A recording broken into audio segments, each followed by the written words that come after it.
Cuando 20 minutos nos separan de las 11 de la mañana, tenemos el gusto de saludar a Pablo Ginestet, él es secretario de la Confederaciones de Asociaciones Rurales de Buenos Aires y de La Pampa. Buen día, Pablo, ¿cómo estás? Acá Luciana Glesser y Pablo Ipiarri, te saludamos. ¿Qué tal? Buen día, ¿cómo están? Un gusto charlar con ustedes. Muchas gracias por atendernos, Pablo, y te traslado la primera pregunta que solemos realizar en este espacio, y es ¿qué te enganchamos? ¿En qué punto de la agenda estabas a esta hora de la mañana? No, ahora bueno, ando en el campo, trabajando un poco, haciendo actividades del día. Un verdadero productor, de real productor, ¿no? Digo, porque Sí. cuando uno dice campo, muchas veces pareciera que es una masa homogénea, pero bueno, lo cierto es que presenta muchas asimetrías, ¿no? Hacia dentro de eso que llamamos comúnmente campo. Exactamente, sí, sí. Bueno, ¿y qué expectativas, no? Porque finalmente mañana parece que se concreta, el presidente de la Nación va a recibir a los representantes de la mesa de enlace en un clima donde, bueno, se supone que están enojados, ¿no? Porque restitución de retenciones a pleno en un contexto de caída de precios internacionales. Digo, ¿cuáles son las expectativas? No, bueno, primero, bienvenida a la reunión, porque era algo que le veníamos solicitando al presidente Milei desde que había asumido, o previo casi hasta que asumiera su mandato, de poder tener esta reunión y charlar sobre los problemas del sector, ¿no? Charlar de primera mano con el presidente. Así que por ese lado, bienvenido. Y bueno, y después las expectativas entendemos la situación compleja del país que tiene, pero bueno, hay que atender otro montón de problemas que también tiene el sector y hay que abordarlos de una vez por todas, ¿no? Y bueno, esperemos que en esta charla se empiecen a dar los primeros pasos para encontrar un camino que es una baja de impuestos realmente efectiva para el sector, como se precisa, que básicamente tiene que ver con los derechos de exportación, y que bueno, que lamentablemente, si bien hubo una baja transitoria por un par de meses, ahora vuelven a estar al mismo nivel, que bueno, que no era la expectativa que tenía el sector cuando el presidente Milei hizo su campaña y todo lo que viene diciendo constantemente respecto de los impuestos y particularmente respecto de los derechos de exportación, ¿no? Bueno, esa ventana de baja temporal de las retenciones fue básicamente por una necesidad de adelantar, ¿no?, los ingresos de divisas, más que por entender o avanzar en una política de eliminación de impuestos, y de alguna manera vos lo estás diciendo, en una promesa de campaña. Digo, ¿no se sienten traicionados por este gobierno? No, a ver, no traicionados, pero sí todavía, digamos, un poco decepcionados con el cumplimiento de sus promesas, ¿no? Pero a ver, muchas de las cuestiones que está haciendo el presidente Milei en su materia, en su agenda económica, estamos totalmente de acuerdo. Todo esto de hacer mucho más eficiente el Estado, cómo liberó las exportaciones, los cupos, un montón de cuestiones que eran muy necesarias. Pero bueno, queda el meollo más grande de la cuestión, que es el tema de los derechos de exportación. Y obviamente lo que nosotros en su momento lo marcamos, esta baja transitoria no podía ser de esa manera, tenía que ser algo que llegue para quedarse, porque después iba a terminar pasando lo que pasó, que se iba a hacer un efecto botella, que iban a precisar los exportadores, iban a aprovechar para bueno, quedarse con un margen, si adelantaban las divisas y demás, y que se parecía más a una de las medidas que antes tomaba el ex ministro Massa a lo que era la realidad de lo que Sí, estaba, un dólar ¿no? soja, ¿no? Un dólar soja. Exactamente, como si fuera un dólar soja, que al final pareciera de otra manera, pero terminó siendo más o menos eso. Y nosotros no estamos de acuerdo con esas bajas temporales, porque el productor necesita mucho tiempo para planear y hacer sus inversiones, ¿no? Y hablar de medidas de 3 meses, 6 meses, etcétera, no sirven, ¿no? Entonces, bueno, no, retenciones bajan y ya está, quedan a ese valor. No es que, si no, es imposible hacer una programación en el tiempo de las cuestiones, ¿no?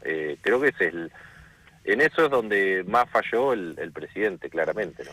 Pablo, ¿no hay un contrasentido en decir, bueno, le reconocemos al presidente o apoyamos el ordenamiento y sobre todo el resultado fiscal? Porque cuando hablamos de avances, digo, lo que tiene para mostrar es ese asiento contable en el resultado fiscal, este ordenamiento macroeconómico y la eliminación de las retenciones, porque cuando uno va a ver el resultado fiscal, digo, puede sostener este resultado básicamente porque los derechos de exportación que están explicando una gran parte de la recaudación. En todo caso, digo, ¿no es contradictorio? A ver, digamos, uno lo puede mirar de esa manera, es decir, el déficit fiscal se financia solamente con las retenciones, o puede decir, bueno, dentro del paquete de impuestos totales que pagan los argentinos, parte va para sostener el déficit, es parte de superávit y parte no, digamos. Sí, creemos que el tema de los derechos de exportación es algo que prácticamente solamente tiene el sector agropecuario, y en una magnitud importante, como es la soja, que es el 33%, solamente el sector está muy por lejos, por encima de todo, y creemos que es una cuestión muy discriminatoria, por llamarlo de alguna manera, con respecto a las otras actividades. Que además estamos en un nivel de precios que no vemos en los últimos 15 años de este nivel de precio que tiene la soja, ¿no? Porque en los otros momentos de gobierno uno puede decir, antes estaba 33 y no se quejaban. Está bien, pero no es lo mismo 33% de 600 que 33% de 370, como está ahora el valor de la soja, ¿no? Entonces, el cómo impacta en el productor es muy diferente. Obviamente no estábamos de acuerdo antes, ni con que la soja estuviera a 600, ni ahora con los derechos de exportación, es algo que nunca deberían haber estado. Pero bueno, obviamente ahora tener una baja de precios internacionales que es ajena al presidente Milei, porque es una cuestión internacional, ese nivel de derecho de exportación impacta de otra manera muy diferente, ¿no? Sí, se entiende. Y yendo al mercado global y teniendo en cuenta esto de los precios internacionales, digo, es un sector que se ve favorecido, digo, por la imposición de los aranceles del 50% a Brasil, que nos estaba compitiendo fuerte con las ventas de productos del campo. Digo, ¿va a beneficiar al sector que Brasil tenga ese sobrecosto ahora para exportar a Estados Unidos? Y veremos a ver cómo, porque esto de todo este lío que está metiendo Trump en la economía mundial con esto de los aranceles, digamos, hasta que no pase un tiempo y se estabilice, la verdad es que no vamos a saber cómo quedamos, si nos conviene o nos perjudica, porque Argentina también recibió aranceles. Entonces, digamos, esto hay que ver cómo se termina realmente acomodando, porque las negociaciones entre los países, tanto de Estados Unidos con Brasil, no es que ya están terminadas, esto va y viene todo el tiempo. Entonces, bueno, habrá que esperar un poco más. Realmente esto que hace Trump, digamos, es una locura de estar poniendo aranceles para todos lados sin ningún sentido, digamos. Creo que mete mucho ruido en una economía y que lamentablemente lo que hace es que todos los países se terminen cerrando, aumentando aranceles y volviendo que los productos sean todo más costosos a la larga para todos, ¿no? Porque empiezan a jugar otro montón de cuestiones y se terminan encareciendo los productos, ¿no? Pablo, acá te saluda Pablo Di Pierri. Te quería preguntar respecto de la mirada política, en particular de Carvat, pero si querés expandirte un cachito sobre la mesa de enlace no me voy a enojar, porque uno entiende el reclamo sectorial de las entidades agropecuarias, pero me genera algún tipo de inquietud si ese reclamo sectorial tiene algún tipo de traducción política contra el gobierno actual o, en definitiva, van a seguir prefiriendo, en términos electorales, esta opción política. Nosotros no estamos nunca ni a favor ni en contra de ningún gobierno, digamos. Defendemos productores agropecuarios y defendemos la libertad de los productores agropecuarios en cuanto a la libertad de comercio y demás. Obviamente el sector en general, voy a hablar porque yo no puedo hablar de cuestiones políticas, de qué es lo que prefieren los productores, pero digamos, creo que hay una tendencia a que las ideas que impulsa el presidente Milei son las que venimos defendiendo hace muchísimo tiempo, ¿no? Y que con matices podemos decir, che, bueno, pero no cumpliste los derechos de exportación, pero bueno, hay otro montón de cosas que estamos de acuerdo y seguramente habrá un montón de productores que lo evaluarán así o no sé, eso se verá después, pero claramente, a ver, las otras opciones que hemos tenido, digamos, debemos tener un poco de memoria, ¿no? Porque con el gobierno anterior teníamos todas las exportaciones cerradas, no teníamos insumos, nos quedábamos hasta sin combustible, no teníamos en los campos, no se conseguía combustible a veces en momentos, ¿no? Entonces era una debacle, no había repuesto, era un desastre lo que estaba pasando. Bueno, sucedió algo similar la semana pasada, ¿no? Digo, porque teniendo que la maquinaria agrícola funciona básicamente a gas y hubo corte de GNC en todas las estaciones de servicio, digo, hubo una crisis de abastecimiento también. No, pero a gas, no, la maquinaria agrícola a gas no produce, no, es a combustible, a gasoil. Sí. Pero bueno, eso es el tema de que no haya gas. Pero las estaciones de servicio cortados también, en la agroindustria recibió corte de gas.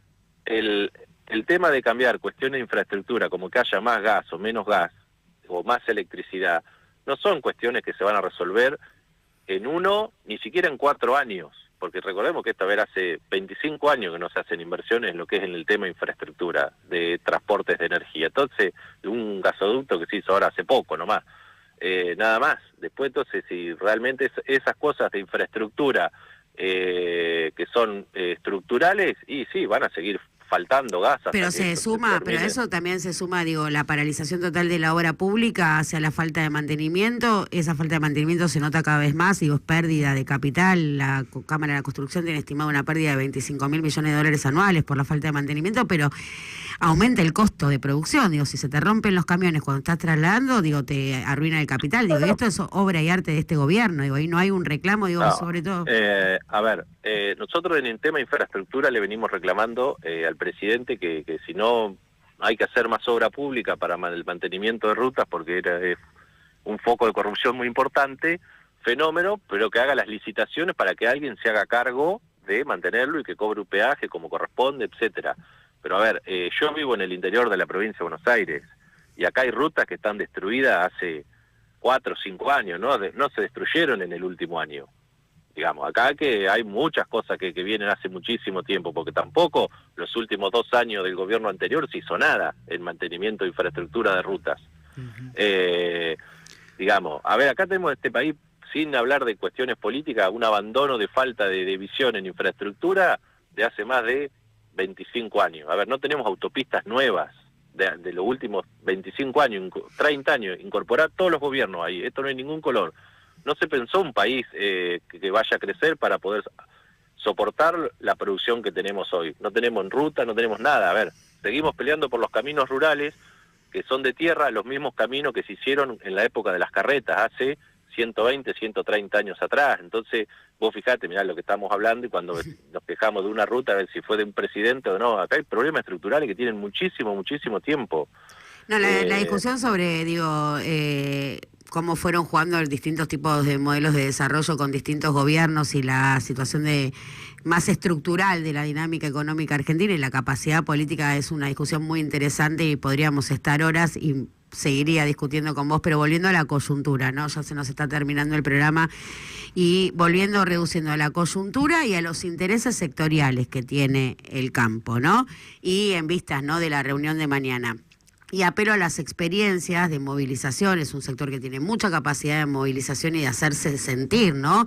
Y imponer el malestar en la coyuntura, digo, ya lo hemos notado, digo, te para el campo y te para el país, y ha sucedido, por ejemplo, ha confrontado con un gobierno que podemos decir que le ganó quizás a un gobierno, o se llevó puesto de alguna manera una buena parte del apoyo contundente que tenía ese gobierno, que se dividió a partir de la discusión de la 125.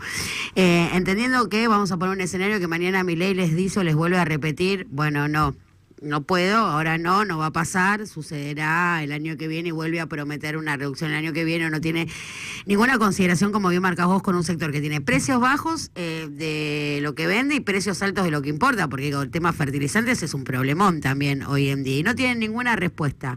¿Cuál es la agenda a seguir que va a tener la mesa de enlace, o qué va a pensar la mesa de enlace frente a una nueva negativa del gobierno nacional?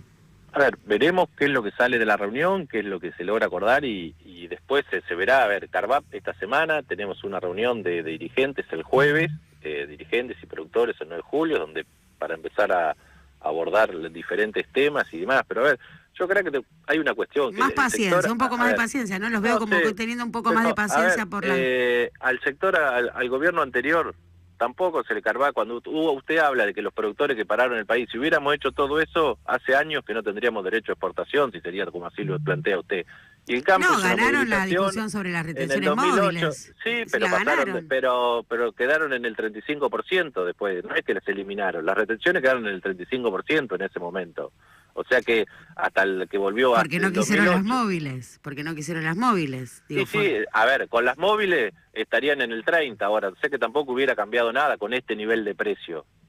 A ver, una discusión realmente inconducente esa, porque no tiene ningún sentido, y hubiera sido mucho peor que haberlas dejado fija al 35. Pablo, no te estoy facturando nada, estoy tratando de entender. No, pero yo digo para entender, no es un porque reproche, digo, si no el es... sector agropecuario hubiera sido, como ustedes lo plantean, que es un sector fuerte, que se le planta un gobierno y que lo para, y no tendríamos retención hace muchísimo tiempo. Ah, no coincidís conmigo. Ah, no, está bien. Entonces ese es el punto de disidencia, que no coincidís en que el reclamo del sector del complejo agroexportador puede imponerse en la agenda política, mediática. No, hasta ahora no lo ha hecho. A ver, si no, no tendríamos derecho a exportación. ¿Pero porque no quiso o porque no puede? No, porque el productor no piensa de esa manera. El productor salió esa vez, se manifestó porque ya era un abuso total lo que pasaba con llevar los derechos de exportación al 45% en ese momento. Después volvió a 35% y el productor siguió produciendo como pudo, etcétera, se fue adaptando. Bueno, hoy estamos en esta situación en la que tampoco, porque a ver, no es que contra uno, nosotros no queremos los derechos de exportación contra nadie, y a todos le hemos venido haciendo diferentes reclamos. A algunos se le ha hecho algún paro, pero por un par de días, demás, pero no ha pasado más nada. Entonces, si tuviéramos realmente esa capacidad de movilización y demás, claramente el sector no tendría derecho a exportación hace muchísimos años. Y ¿sabe qué? Hubiera estado bueno porque seríamos otro país seguramente, porque miremos lo que pasó con Brasil, que tenía un presidente similar a los que teníamos de la misma pensamiento ideológico a lo que teníamos ante acá con el kirchnerismo, y Brasil pasó de producir 50 millones de toneladas a 170 millones de toneladas de soja, y nosotros seguimos estancados en 45, 50, ¿no? Producto de haber aplicado malas políticas agropecuarias. Brasil la vio de otra manera, se convirtió en el primer productor mundial de soja y por lejos el mayor productor mundial de carnes. Entonces, digamos, tenemos un país vecino para ir a mirar con la misma carga ideológica que tenemos nosotros, que teníamos nosotros en los gobiernos, cómo se desarrolló un país y cómo se desarrolló el otro, en el interior, básicamente. Pablo, muchas gracias por habilitar este intercambio, da para seguirla, seguro que te vamos a volver a molestar en próximas oportunidades. A disposición, no hay problema. Muchas gracias, muchas gracias nuevamente por este intercambio.